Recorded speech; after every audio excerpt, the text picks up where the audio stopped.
Good morning बच्चों। आज हम लोग हिंदी व्याकरण के पुस्तक से चैप्टर 4 शब्द विचार पढ़ेंगे। बच्चों, चित्र के नीचे दिए गए सभी वर्ण समूह किसी न किसी अर्थ की ओर संकेत कर रहे हैं, अतः ये शब्द की श्रेणी में आते हैं। अब यदि इन्हीं वर्णों को उलट पुलट कर लिखा जाए, जैसे तातो, रदबन, फराजी, तो उन्हें सुनकर आँखों के सामने कोई चित्र नहीं उभरता है। अतः ऐसे वर्ण समूह जो किसी विशेष अर्थ की ओर संकेत नहीं करते हैं, शब्द नहीं कहे जा सकते हैं। इस प्रकार हम कह सकते हैं कि केवल वही वर्ण समूह शब्द कहलाता है जिसका कोई विशेष अर्थ होता है। अर्थात वर्णों का ऐसा समूह जिसका कोई निश्चित अर्थ होता है शब्द कहलाता है।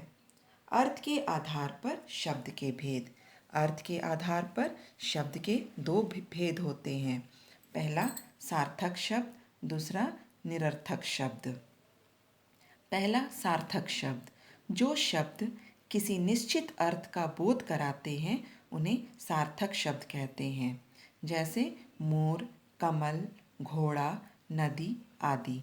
बच्चों, ये शब्द जो यहाँ दिए गए हैं, ये शब्द किसी निश्चित अर्थ का बोध कराते हैं, इसलिए इन्हें सार्थक शब्द कहते हैं। दूसरा निरर्थक शब्द। जो शब्द किसी निश्चित अर्थ का बोध नहीं कराते हैं वे निरर्थक शब्द कहलाते हैं, जैसे रमो, लमक, अड़ाघो, दनी आदि। बच्चों, यहाँ पर जो शब्द दिए गए हैं ये शब्द किसी निश्चित अर्थ का बोध नहीं करा रहे हैं, इसीलिए ये शब्द निरर्थक शब्द कहलाते हैं। उत्पत्ति के आधार पर शब्द के भेद। उत्पत्ति के आधार पर शब्द के 4 भेद होते हैं। पहला तत्सम, दूसरा तद्भव, तीसरा देशज, चौथा विदेशज। पहला तत्सम।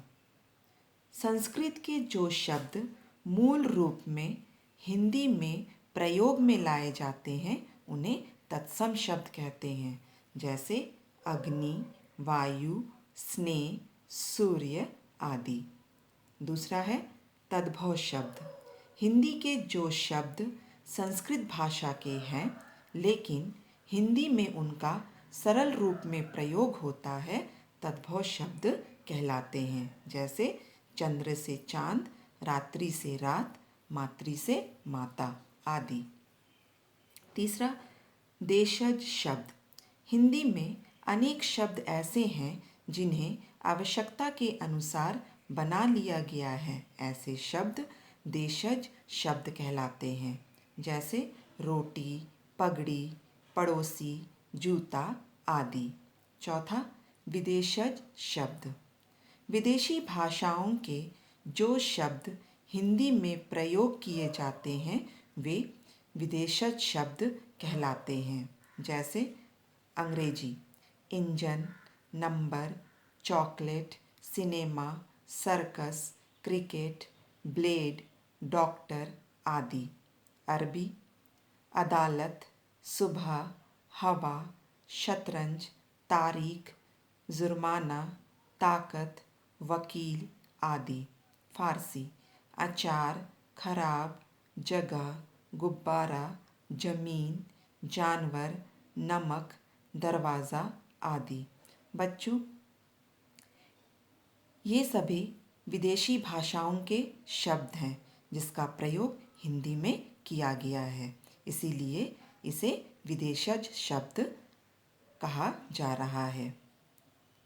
अब देखिए यहाँ नीचे में यहाँ पर तत्सम शब्दों का तद्भव रूप दिया गया है। चलिए देखते हैं उन शब्दों को। दूध, दूध, गृह, घर, कूप, कुआं, सूर्य, सूरज, पत्र, पत्ता, मयूर, मोर, दधी, दही, पूर्व, पूरब, उष्ट्र, ऊंट, वर्षा, बरखा, शत, 100, स्वर्ण, सोना, गधर्व, गधा, कर्ण, कान, सर्प, सांप। बच्चों, इस पाठ से संबंधित कार्य आप लोगों को भेज दिया गया है। आप लोग उसे अपने हिंदी व्याकरण की कॉपी में लिख लीजिएगा और इस पाठ में जो भी अभ्यास दिए गए हैं उसे आप लोग अपने व्याकरण की पुस्तक में कर लीजिएगा। Thank you.